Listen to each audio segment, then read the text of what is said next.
की अपनी पवित्रता और उसकी शुद्धता बरकरार रखने के लिए यहां पर सरकार द्वारा बड़े एक्शन लिए जा रहे हैं और एक्शन अवैध मदरसों पर लिए जा रहे हैं। दरअसल अवैध मदरसों के खिलाफ धामी सरकार का एक्शन लगातार जारी है। अब तक 110 मदरसों पर ताला लगाया जा चुका है।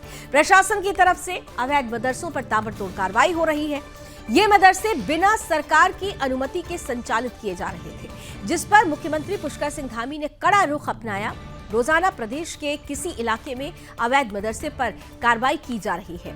तो आपको बता दें कि इसके पहले ही जब धामी सरकार आई थी, जब चुनाव में धामी सरकार की जीत हुई थी, पुष्कर सिंह धामी जीत कर आए थे, उसी वक्त उन्होंने ये वायदा किया था कि जितने भी अवैध मदरसे हैं उन पर कड़ी कार्रवाई होगी। सरकार ने अपने वायदे के अनुरूप वो प्रक्रिया शुरू की और अब तक 110 अवैध मदरसों पर ताला जड़ा जा चुका है। 4 तस्वीरें हम आपके सामने रख रहे हैं, अलग अलग जगहों की हैं जहां पर लगातार अवैध मदरसे संचालित हो रहे थे। और ये देखिए, यहां पर हरिद्वार, किच्छा, रुद्रपुर और साथ ही साथ सितारगंज, यहां पर वो अवैध मदरसे जो कि सरकार द्वारा इनको किसी भी तरीके का कोई फंड नहीं मिल रहा था, लेकिन फिर भी ये अवैध तरीके से चल रहे थे। और यहाँ पर गैर जो सरकारी मदरसे हैं, जो अवैध मदरसे हैं, जिनका कोई रजिस्ट्रेशन तक नहीं है, उन मदरसों पर कड़ी कार्रवाई करते हुए अब तक 110 मदरसों पर ताला लग चुका है। कितने मदरसों पर कार्रवाई हुई है, कितने मदरसों को बंद किया गया है, ये तमाम जानकारी हम आपको देने का प्रयास कर रहे हैं। कितने अवैध मदरसे हैं उसे लेकर भी महत्वपूर्ण जानकारी आपके सामने अब रखते हैं। कहां कितने मदरसे, देखिए विकास नगर में 78 मदरसे चिन्हित किए गए हैं, ये अवैध मदरसे हैं।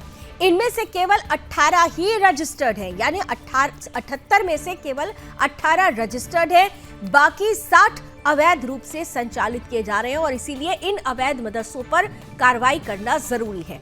देहरादून सदर की बात कर लीजिए, इस क्षेत्र में कुल 33 मदरसों को चिन्हित किया गया है, लेकिन इनमें से केवल 10 मदरसे ही ऐसे हैं जो रजिस्टर्ड हैं, जो सरकार की जानकारी में है। बाकी 23 अवैध रूप से संचालित हो रहे थे और इसीलिए इस पर भी कार्रवाई होनी आवश्यक है। वहीं डोईवाला की बात करते हैं, यहां से भी 6 मदरसों को चिन्हित किया गया, जिनमें से एक भी मदरसा, 6 के 6 मदरसों में से एक भी मदरसा रजिस्टर्ड नहीं है। वहीं जौनसार बावर इलाके की भी बात कर ली जाए, यहां पर भी एक मदरसे को चिन्हित किया गया और ये भी अवैध रूप से ही संचालित है, इसे भी रजिस्टर नहीं किया गया है। तो कुल मिलाकर जितने मदरसे हैं जो रजिस्टर्ड हैं, जो सरकार की जानकारी में है, उन्हें तो जो सरकार की जानकारी में है वो रजिस्टर्ड मदरसे हैं, केवल वही संचालित हो सकते हैं। जो रजिस्टर्ड नहीं है यानी अवैध है, उन पर लगातार कार्रवाई हो रही है। अब कहां कितने मदरसे सील किए गए हैं उसकी जानकारी भी हम आपके सामने रख रहे हैं। तो उधम सिंह नगर की बात करते हैं तो यहाँ पर 16 मदरसों को सीज किया गया है उधम सिंह नगर में।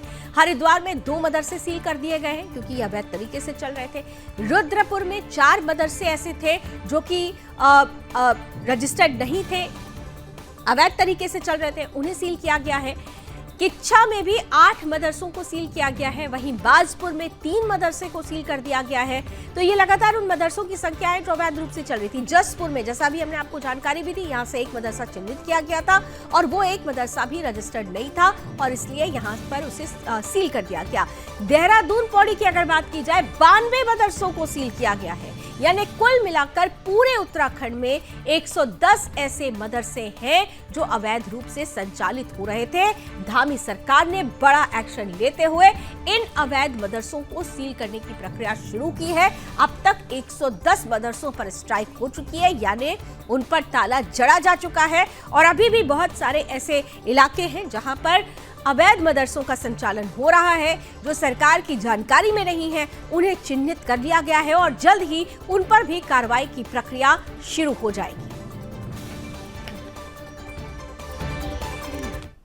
देखिए, जिलाधिकारी महोदय हरिद्वार के द्वारा निर्देश दिए गए थे, जो भी मदरसे अपंजीकृत हैं उनकी जांच करी जाए, जिनका ना मदरसा बोर्ड में पंजीकरण है, ना ही शिक्षा विभाग में पंजीकरण है, उनकी जांच करके उनके खिलाफ सील की कार्रवाई की जाए। इसी के क्रम में थाना श्यामपुर क्षेत्र के में गंडी खाता में गुजर बस्ती के अंतर्गत 2 मदरसों का सील करा गया और ये कार्रवाई आगे भी निरंतर जारी रहेगी। आपने देखा कि अब तक जो 110 मदरसे हैं जो अवैध रूप से संचालित हो रहे थे उन्हें सील कर दिया गया है और बहुत सारे ऐसे मदरसे हैं जिनको चिन्हित किया जा रहा है जो अवैध माने जा रहे हैं, जिनकी कोई जानकारी सरकार के पास नहीं है, उनके खिलाफ भी एक्शन लगातार जारी है। सीएम धामी ने इन मदरसों पर कार्रवाई के लिए प्रशासन को फ्री हैंड दे रखा है। व्यापक असर इसका देखने को मिल रहा है। पूरे प्रदेश में अवैध मदरसों के खिलाफ व्यापक अभियान चलाया जा रहा है। प्रशासन ने इस बात की भी जांच शुरू कर दी है कि इतने बड़े पैमाने पर ये मदरसे जो संचालित हो रहे हैं, इसके पीछे आखिर हाथ किसका है, यहाँ पर छात्रों को किस प्रकार की शिक्षा दी जाती है। तो यहाँ पर धामी सरकार न केवल इन मदरसों पर कार्रवाई कर रही है बल्कि मदरसों में पढ़ने वाले बच्चों की बेहतर शिक्षा का इंतजाम करने पर भी ध्यान दे रही है। और इसी पर ज्यादा जानकारी के साथ इसी से जुड़ी हुई ज्यादा जानकारी हम आपको ग्राफिक्स के माध्यम से भी दिखा रहे हैं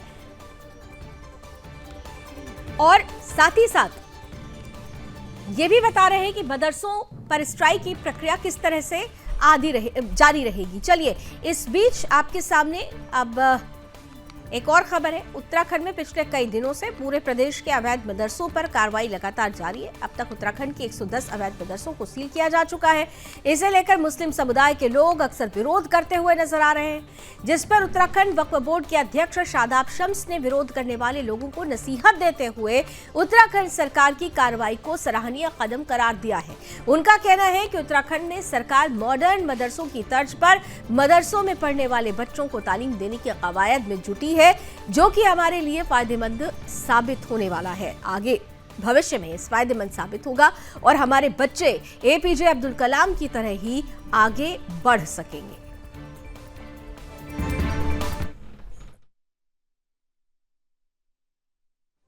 ये बाकी बच्चे पढ़ रहे हैं, मेरे वो बच्चे भी वो सब्जेक्ट्स पढ़ें और वो सब्जेक्ट्स के साथ साथ अपनी कुरान को पढ़ें। इसीलिए मॉडर्न मदरसे का एक कॉन्सेप्ट हम देवभूमि उत्तराखंड में लाए हैं, जो धामी जी का ड्रीम प्रोजेक्ट है। और वो इसीलिए लाया गया है कि उस मॉडर्न मदरसे में उत्तराखंड का एनसीईआरटी का सिलेबस पढ़ाया जाएगा और उसके साथ बच्चों को हाफिज कुरान बनाया जाएगा। तो हाफिज कुरान के साथ साथ अब मेरे बच्चे डॉक्टर, इंजीनियर, फिलोसोफर सब कुछ बन पाएंगे और डॉक्टर एपीजे अब्दुल कलाम के रास्ते पर आगे बढ़ पाएंगे। तो हम खाली हटा ही नहीं रहे हैं, हम ये भी बता रहे हैं कि हम क्या चाहते हैं। हम जो चाहते हैं वो लोग समझें। हमारी भावना मुस्लिम समाज को मुख्य धारा में जोड़ने की है। जो उनकी अपीजमेंट के नाम पे कहीं एक कमरे के अंदर 20-20 बच्चे रखे हुए हैं, तो अब अगर इस तरह का व्यवस्था बच्चों के साथ होगी तो बच्चों को प्रॉपर व्यवस्था नहीं मिलेगी, तो किसी को तो उनके लिए बोलना पड़ेगा।